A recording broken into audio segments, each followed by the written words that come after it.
बोल्नु त यस्तो हुन पर्यो के नेपालमा त यस्तो अरिङ्गा चाहिँ पर्छ अरिङ्गा नि। अरिङ्गा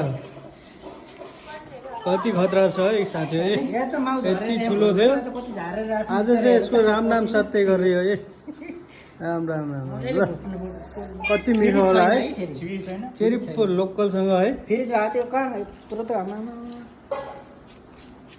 ए, यो त गाउँभरि पुरै पुग्छ यार अब चाक्ला अब आज रातभरि सुतिँदैन होला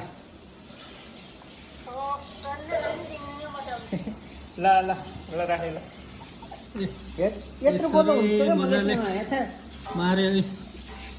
यसमा मजाले झुन्डिरहेको थियो। टोक्छ त हाम्रो त नेपालमा त यहाँ टोक्छ नि यार बाबु खै ओहो टोक्दै थियो हो। माउ नै छ यार जिउ त माउ यहाँ भइमा भइरहेको छ यत्रो बोकेर लास्ट गर्नु छ है भित्र भित्र जिउँदो हुनसक्छ है टोक्छ। ल यस्तो यस्तो काम पनि गर्दैछौँ है हामीले त है। ज्यान मारे काम